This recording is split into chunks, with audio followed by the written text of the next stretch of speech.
Welcome to மரகதம்ஸ் kitchen. இன்றைக்கி நம்ம பார்க்க போகிறது சிக்கன் பிரியாணி. அதுக்கு தேவையான பொருட்களை முதல்ல பார்த்துடலாம்.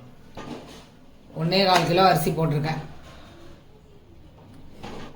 அது வந்து நல்லா 2 தடவை கழுவிட்டு தண்ணி போட்டு ஊற வச்சுருக்கேன். அரை மணி நேரத்துக்கு ஊற வச்சு எடுத்து வச்சுருக்கேன். ஒரு கட்டு புதினாவை வெட்டி எடுத்து வச்சுருக்கேன். எல்லாத்தையும் கிள்ளி க்ளீன் பண்ணி கழுவி எடுத்து வச்சுருக்கேன். அதுக்கு தேவையானது 5 பச்சை மிளகாய், மீடியம் சைஸ் வெங்காயம் 5 வெங்காயம் வெட்டி வச்சுருக்கேன். மீடியம் சைஸ் தக்காளி 5 தக்காளி வெட்டி வச்சுருக்கேன். இது வந்து 1 கிலோ கறி தயிரில் மேக்னேட் பண்ணி வச்சுருக்கேன். அது ஒரு 15 நிமிஷம் மேக்னேட் பண்ணி எடுத்து வச்சுருக்கேன். இப்போ நம்ம வந்து ஸ்டவ் பற்ற வச்சுக்கலாம்.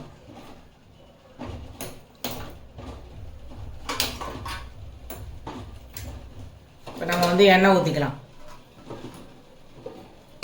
2 3 4 5 6. இப்போ வந்து நான் 200 கிராம் எண்ணெயும் இந்த கரண்டியில் ஒரு கரண்டி எண்ணெயும் ஊற்றிருக்கேன். இப்போ வந்து பாத்திரம் காயட்டும், பிரியாணி பாத்திரம்.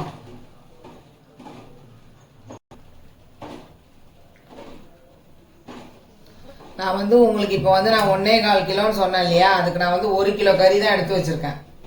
எக்ஸ்ட்ராவாக ரைஸ் இருந்தால் வீட்டில் கொஞ்சம் சாப்பிடுவாங்க, அதனால் எடுத்து வச்சுருக்கேன். ஆனால் 1 கிலோ ரைஸுக்கு 1 கிலோ கறி போட்டால் ஈக்குவலாக இருக்கும். ஒரு சிலர் என்ன பண்ணுவாங்கன்னா 1.25 கிலோ 1.5 கிலோ கறி கூட பண்ணுவாங்க. ஏன்னா கறி கொஞ்சம் ஜாஸ்தியாக இருந்தால் பசங்க சாப்பிடுவாங்கன்ட்டு. எங்கள் வீட்டில் நான் ஈக்குவலாக தான் போடுவேன். இன்னைக்கு கொஞ்சம் ரைஸ் ஒண்டி 1/4 கிலோ அதிகமாக போட்டிருக்கேன். அதனால் நான் உங்களுக்கு இந்த அளவுக்கே சொல்லி செய்கிறேன். நான் நீங்கள் செய்யும்போது 1 கிலோவுக்கும் இதே வெங்காயம் தான். மீடியம் சைஸ் வெங்காயம் எடுத்துக்கோங்க. 5 வெங்காயம், மீடியம் சைஸ் தக்காளி 5 தக்காளி. ரொம்ப சின்ன சின்ன தக்காளி, ரொம்ப புளிப்பு இருக்கக்கூடாது. நம்ம தயிரில் வேற மிக்ஸ் பண்ணி வச்சுருக்கோம் இல்லையா, அதில் புளிப்பு எடுத்துரும். ஒரு மாதிரி தக்காளி சாதம் மாதிரி. இப்போ வந்து எண்ணெய் காஞ்சிருச்சு. இருங்க, எண்ணெய் காஞ்சிச்சான்னு பார்க்கலாம். எண்ணெய் இப்போ வெங்காயம் போட்டோம்.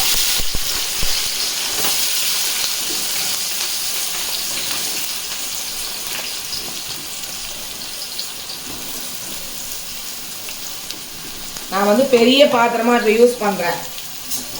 அது என்னன்னு பார்ப்பீங்க, எண்ணெய் இவ்வளோண்டு அரிசிக்கு இவ்வளோ பெரிய, ஏன்னா தாராளமாக கரெக்டாக வேகிறதுக்கு.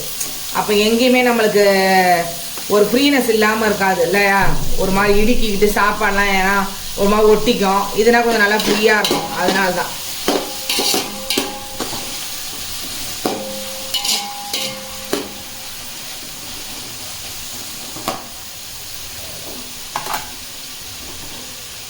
இப்போ நம்ம வந்து வெங்காயம் வதங்கிறதுக்கு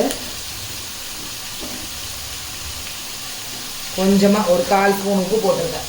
நான் கறியிலலாம் உப்பு போடல, வெறும் தயிர் ஒண்டி தான் போட்டு மேக்னேட் பண்ணி வச்சுருக்கேன். இப்போ வெறும் வெங்காயம் வதங்கிறதுக்கு ஒரு 1/4 ஸ்பூன் போட்டிருக்கேன். இப்போ நம்ம ஓப்பன் பண்ணிடலாம். ஓப்பன் பண்ணிவிட்டு இப்போ வந்து இந்த ஸ்டேஜில் நான் வந்து வெறும் மிளகாய் பொடி போட போகிறேன். அது ஏன் சொல்கிறேன் கேட்டுக்கோங்க. 2.5 போடுறேன்.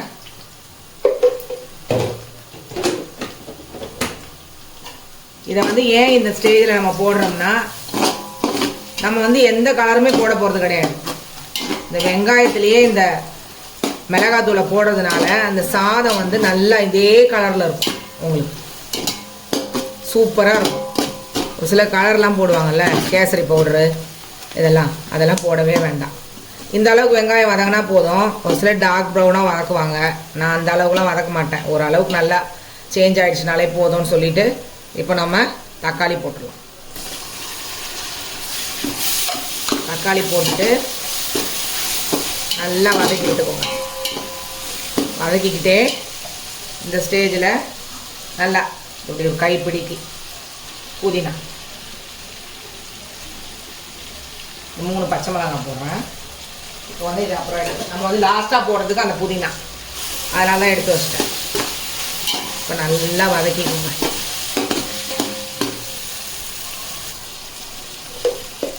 இப்போ நம்ம வந்து தக்காளி போட்டாச்சு, புதினா போட்டாச்சு, 3 பச்சை மிளகாய் போட்டிருக்கேன். வெங்காயம் வதங்கிட்டு இருக்கும் போதே முக்கால்வாசி வதங்கின உடனே நம்ம மிளகாத்தூள் போட்டுட்டோம், வெறும் மிளகாய் பொடி. இப்போ வந்து கரம் மசாலா போட்டேன். 1, இந்த பாருங்க 2, காலுக்கும் கம்மி. இந்த ஸ்பூனில் நான் வீட்டில் அரைச்ச கரம் மசாலா இது. உங்களுக்கு இது வந்து ஒரு தடவை நான் வீட்டில் அரைக்கும் போது இது உங்களுக்கு என்னென்ன போடணும்னு சொல்லி அந்த அளவு காட்டேன். இப்போ இதை வந்து நல்லா ஒரு வதக்கிட்டுருக்கோங்க. நம்ம வந்து 1/4 ஸ்பூன் உப்பு தான் போட்டிருக்கோம் வெங்காயத்துக்கு. வந்து மீடியம் ஃப்ளேமில் வச்சுட்டு இப்போ நம்ம இஞ்சி பூண்டு போடலாம். முதல்ல பிரியாணி ஸ்பூனில் இஞ்சும் பூண்டும் சேர்த்தாப்பில் அரைச்சி எடுத்து வச்சுருக்கேன். இந்த பிரியாணி ஸ்பூனில் முதல்ல 1 ஸ்பூன் போடுறேன். 1, 2, 3, இதை பாருங்கள் இதில் அரை தான் போடுறேன். 3 போட்டிருக்கேன். 3 ஸ்பூன் இஞ்சி பூண்டு பேஸ்ட் போட்டிருக்கேன். வந்து இந்த தக்காளி நல்லா கொலைய வேகிறதுக்கு வேண்டி அரை ஸ்பூன் தான் நான் போட்டிருக்கேன். இப்போ வந்து இங்கே பாருங்கள் அந்த அரையை சேர்த்துக்கோங்க. இது 1, 2, அந்த கால் போட்டிருக்கேன் இல்லையா, அந்த காலையும் இதையும் சேர்த்தா அரை. இப்போ எவ்வளோ போட்டிருக்கேன்? 2.5 ஸ்பூன் உப்பு போட்டிருக்கேன் நான். இப்போ இதுக்கு மேலே நம்ம வந்து அரிசி எல்லாம் போடும் போது உப்பு பார்த்துக்கலாம். தேவையான அளவுக்கு தேவைக்கு ஏற்ப போட்டுக்கலாம். ஏன்னா கரெக்டாக ஈக்குவலாக இருக்கணும் இல்லையா பிரியாணியில், அதனால். ஏன்னா தயிர் வந்து நான் இப்போ போட போகிறதில்ல. தயிர் வந்து உங்களுக்கு சொல்லிடுறேன் பாருங்கள். 100 கிராம் தயிர் இதில் மேரினேட் பண்ணி வச்சுருக்கேன். வீட்டில் போட்ட தயிர் நல்லா போட்டு மேரினேட் பண்ணி வச்சுருக்கேன். இதுக்கு மேலே நம்ம தயிர் ஊற்ற போகிறது கிடையாது. இதில் இந்த கறியில் இருக்கிறது தான் போட போகிறேன். இது வந்து ஒரு 3 நிமிஷம் இப்போ நான் க்ளோஸ் பண்ணி வைக்க போகிறேன். மீடியம் ஃப்ளேமில் 3 நிமிஷம் நான் க்ளோஸ் பண்ண போகிறேன். இப்போ நம்ம வந்து ஓப்பன் பண்ணிடலாம் ஃப்ரெண்ட்ஸ். தக்காளிலாம் நல்லா ஸ்மாஷ் ஆகிடுச்சு, நல்லா நசிங்கிடுச்சு பாருங்கள்.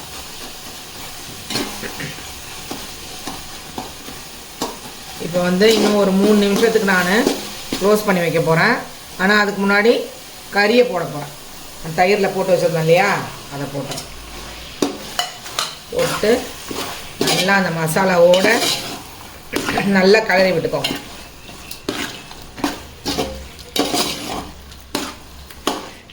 இந்த கறியை நல்லா புளிஞ்சு எடுத்துட்டு போட்டிருக்கேன். அதனால தான் இந்த தட்டில் எடுத்து போட்டேன். இப்போ அந்த 100 கிராம் தயிரில் அந்த மீதி தயிர், இந்த பாருங்கள் 100 கிராம் தயிரில் மீதி தயிர். வேறு தயிர்லாம் நான் ஊற்ற போகிறதில்ல.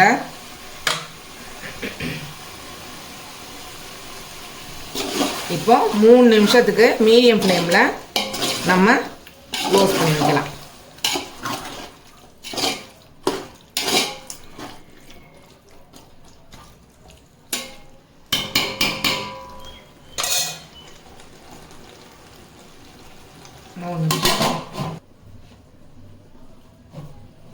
நம்ம ஓப்பன் பண்ணிடலாம். பாருங்க நல்லா அந்த கறியோட அந்த மசாலா எல்லாம் சேர்ந்து இந்த எண்ணெய்லாம் கூட பாருங்க பிரிஞ்சிருக்கா. நல்லா அதில் இந்த தயிரில் மேக்னேட் பண்ணி வைக்கிறீங்களே, சாஃப்டாக வந்துடும். இப்போ வந்து அரிசி வந்து நான் 1.25 கிலோ எடுத்திருக்கேன். சொன்னேன்ல உங்களுக்கு. 1 கிலோவுக்கு வந்து இந்த எந்த நம்ம அளவில் எடுக்கிறோமோ நான் அந்த மாதிரி தான் ஊற்றுவேன். நான் என்னோட அளவில் ஸ்டைலில் தான் நான் உங்களுக்கு சொல்ல போகிறேன். ஒரு சிலர் கிளாஸில் 1 கிளாஸ் எடுத்திங்கன்னா அதுக்கு வந்து 1 டம்ளர் ஊற்றுவீங்க, இல்லை 1.25 டம்ளர் ஊற்றுவீங்க. அந்த மாதிரி குறைச்சிப்பீங்கள. நான் வந்து எப்படி உங்களுக்கு செய்யறனோ அதை தான் நான் உங்களுக்கு காட்ட போகிறேன். நீங்கள் இதே மாதிரி மெத்தடில் செஞ்சீங்கன்னா கூட உங்களுக்கு ரொம்ப ஈஸியாக இருக்கும். இப்போ வந்து இந்த அளவில் நான் வந்து அரிசி ஊற்றி வச்சுருக்கேன். இந்த தண்ணி வந்து மிஞ்சி போனால் ஒரு கிளாஸ் தண்ணி தான் இருக்கும் அந்த அரிசியில். இப்போ நான் ஊற்றுறேன் பாருங்க. இது வந்து இந்த பாத்திரத்துக்கு பாதி தண்ணி, கால்வாசி தண்ணி ஊற்றுறேன் நான். இப்போ இந்த கால்வாசி தண்ணியை ஊற்றுறேன். எதுவுமே அந்த தயிரோட தண்ணி எதுவுமே கிடையாது. இப்போ நான் இந்த தண்ணி ஊற்றுறது தான். இப்போ வந்து இந்த ஸ்டேஜில் நீங்கள் உப்பு பார்த்துக்கோங்க. உப்பு இப்போ அந்த கறிக்கும்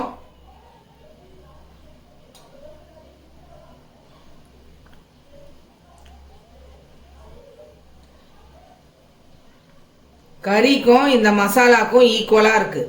இப்போ நான் போட போகிறது கிடையாது, காரமும் போட போகிறது கிடையாது. மிளகாத்தூளும் அரிசி போடும் போது தான் உங்களுக்கு தேவைன்னா போட்டு காட்டுவேன், ஏன்னா நான் அந்த மாதிரி தான் செய்வேன். இப்போ வந்து இது ஒரு 5 நிமிஷத்துக்கு கொதிக்கட்டும். க்ளோஸ் பண்ணி வைக்க போகிறேன். க்ளோஸ் பண்ணி வைக்கிறதுக்கு முன்னாடி அந்த 2 பச்சை மிளகாய், இந்த ஸ்டேஜில் அந்த 2 பச்சை மிளகாய் போடுங்க, இன்னும் நல்லாயிருக்கும். இன்னும் கொஞ்சம் புதினா போட்டுக்கோங்க. இப்போ மூடி வச்சிடலாம்.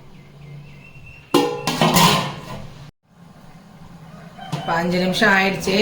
திறக்கும் போது தட்டை எப்படின்னு திறக்கும் போது எப்பவுமே அப்படி பட்டுன்னு இழுத்துறாதீங்க, கையில் அந்த ஆவி படம். ஜாக்கிரதையாக செய்யுங்க. இந்த பாருங்க, கரெக்டாக இந்த பாத்திரத்துக்கு நான் 1/4 தண்ணி ஊற்றிருக்கேன். அந்த 1/4 தண்ணியில் இந்த கறி வந்து இப்போ சாஃப்டாக வெந்திருக்கும். பார்த்தீங்களா? அங்கே பாருங்க, கறி நல்லா சாஃப்டாக வெந்துருச்சு. இப்போ நான் அரிசி போட போகிறேன். இந்த தண்ணியோட தான் போட போகிறேன், நல்லா கவனிச்சுக்கோங்க.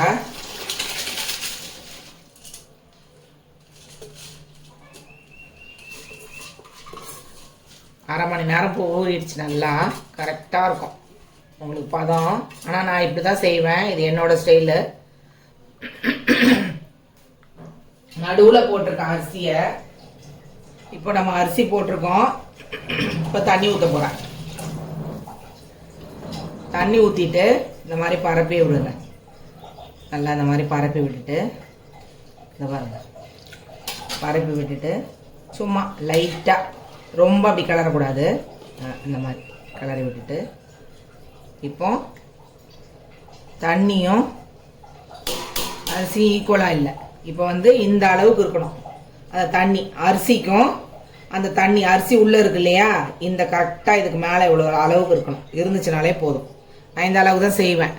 முதல்ல அளவு பார்த்து செய்வேன். இப்போ எனக்கு ஈஸியாக இந்த மெத்தட் தெரிஞ்சதுனால உங்களுக்கு சொல்லி கொடுக்குறேன்.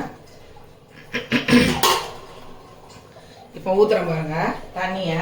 ஏற்கனவே நம்ம அரை ஊற்றியாச்சு. இப்போ நம்ம வந்து அந்த அளவுக்கு ஈக்குவலாக இல்லை, அதனால் ஊற்றுறேன். அவ்வளோதான் ஃப்ரெண்ட்ஸ். இப்போ இந்த நேரத்தில் நம்ம உப்பு பார்த்துக்கலாம்.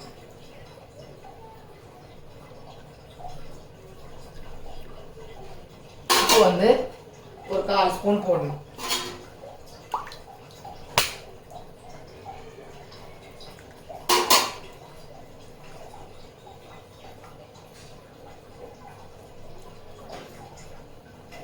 இப்போ அதை பாருங்க, கொஞ்சமாக போடுறேன். அதில் கூட நிறுத்திக்கிட்டேன். உப்பு ஓவராக இருந்தாலும் சாப்பிட முடியாது இல்லையா, ஈக்குவலாக இருக்கணும். இப்போ நம்ம அப்படியே லைட்டாக அந்த மாதிரி கலரி விட்டுக்கோங்க, ஏன்னா உப்பு போட்டிருக்கு இல்லையா, எல்லா பக்கமும் போகணும்ல, அதனால.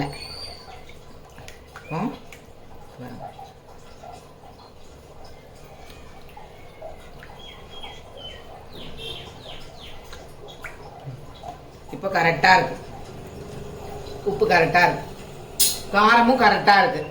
காரம் வந்து உங்களுக்கு அந்த 2.5 ஸ்பூனு சொன்னேன் இல்லையா, அந்த காரமே போட்டுக்கோங்க. அந்த 5 பச்சை மிளகாய், 5 பச்சை மிளகாவை நடுவில் கீரிலாம் போட்டுறாதீங்க. இப்போ வந்து நம்ம ஒரு 10 நிமிஷத்துக்கு க்ளோஸ் பண்ணி வச்சிடலாம். ஹையில் நல்லா தளன்னு கொதிச்சுட்டு அரிசியும் தண்ணியும் ஈக்குவலாக வத்திரும். அந்த நேரத்துக்கு நம்ம வந்து சிம்மில் வச்சிடணும், சரிங்களா? அதனால் ஒரு 10 நிமிஷம் மூடி வச்சிடலாம். இப்போ வந்து நான் ஹையில் வச்சுருக்கேன். 10 நிமிஷம் ஆயிடுச்சு. இந்த பாருங்க, எப்பவும் ஓப்பன் பண்ணும் போது பார்த்து ஓப்பன் பண்ணுங்க. நான் நிறைய தடவை சொல்கிறேன், ஏன்னா கையில் அந்த ஆவி பட்டுருச்சுன்னா உண்ணாயிடும். இந்த பாருங்க, பதமாக இருக்குது பாருங்கள், கரெக்டாக ஈக்குவலாக ஆகிடுச்சு பாருங்கள். லைட்டாக தான் இருக்குது தண்ணி. இப்போ இந்த ஸ்டேஜில் வந்து அரை எலுமிச்சப்பழம் போடுறேன். நல்ல சாப்பாடு வந்து குச்சி குச்சாக இருக்கும், அதனால் ஹைலே தான் வச்சுருக்கேன். அரை தான் போடுறேன். அப்புறம் நெய் ஊற்றுறேன். சும்மா ஒரு 2.5 ஸ்பூன் நெய் ஊற்றிருக்கேன், ஒரு சின்ன ஸ்பூனுக்கு. இப்போ நான் ஊற்றுன அளவு கூட இந்த ஸ்பூன் நெய் தான், 2.5 ஸ்பூன் ஊற்றிருக்கேன். அவ்வளோதான். இப்போ வந்து நம்ம சும்மா அப்படி மேலாட்ட இப்படி எடுத்து விட்டுக்கோங்க. பாருங்கள், எந்த கலருமே போட வேண்டாம். இப்போ சாதம் நல்லா வெந்தோன்னா அந்த கலர் ஈக்குவலாக வந்துடும். இப்போ வந்து நம்ம மீடியம் ஃப்ளேமில் வைக்க போகிறோம். மீடியம் ஃப்ளேமில் வச்சாச்சு. இப்போ நம்ம க்ளோஸ் பண்ண போகிறோம். க்ளோஸ் பண்ணிவிட்டு 15 மினிட்ஸ். இந்த இஞ்சி பூண்டு தட்டுற கல்லை தூக்கி இந்த வெயிட்டுக்கு வைக்கிறேன். ஏன்னா இந்த தட்டு வந்து இதோட தட்டு கிடையாது, வேற தட்டு எடுத்து மூடி இருக்கேன். அதனால உங்களுக்கு இந்த இஞ்சி பூண்டு தட்டுற கல்லை தூக்கி இது மேலே வச்சிருக்கேன். ஒரு சிலர் வந்து மேலே இந்த தம் போடும் போது பெரிய பாத்திரத்தில் பச்சை தண்ணியே தூக்கி வெயிட்டு வச்சிருவாங்க. ஒரு சிலர் சுடு தண்ணி வைப்பாங்க. நான் வந்து இந்த மாதிரி இஞ்சி தட்டுற கல் தான் வைப்பேன். அப்போ தான் இந்த ஆவிலாம் கரெக்டாக உள்ளேயே அடங்கி இருக்கும். அதுக்காக தான் இப்போ இந்த கல்லை வச்சுருக்கேன். நீங்கள் எப்படி உங்களுக்கு என்ன விருப்பமோ அந்த மாதிரி ஏற்ற மாதிரி வச்சுக்கோங்க. இது மாதிரி வச்சாலும் ஈஸி, ஒரே வெயிட்டு. இந்த வெயிட்டு கல்லே கூட போதும். 15 நிமிஷம் ஆயிடுச்சு ஃப்ரெண்ட்ஸ். இப்போ நம்ம திறக்கலாம். வந்துட்டு பாருங்க, பாருங்க கரெக்டாக வெந்துருச்சு. எல்லாம் தண்ணிலாம் இல்லை, நல்லா சும்மா லைட்டாக அப்படி எடுத்து விட்டுக்கோங்க.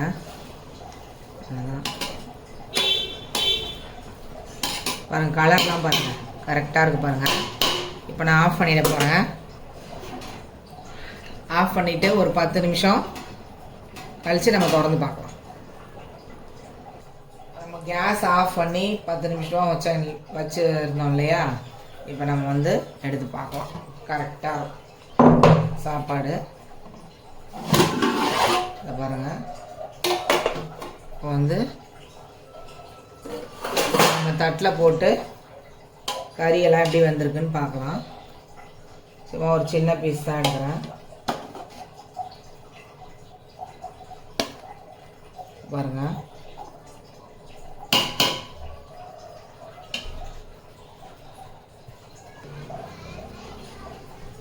இப்போ உங்களுக்கு வந்து இதை பாருங்கள் ஃப்ரெண்ட்ஸ், கறியெலாம் நல்லா வெந்துருச்சு பாருங்கள், சாஃப்டாக இருக்குது பாருங்கள்.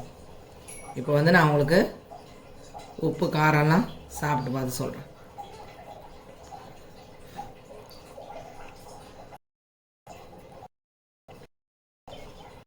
சூப்பராக இருக்குது ஃப்ரெண்ட்ஸ். உப்பு காரம் எல்லாமே வேறு லெவலில் இருக்குது. இதே மாதிரி நீங்கள் செஞ்சு பாருங்கள்.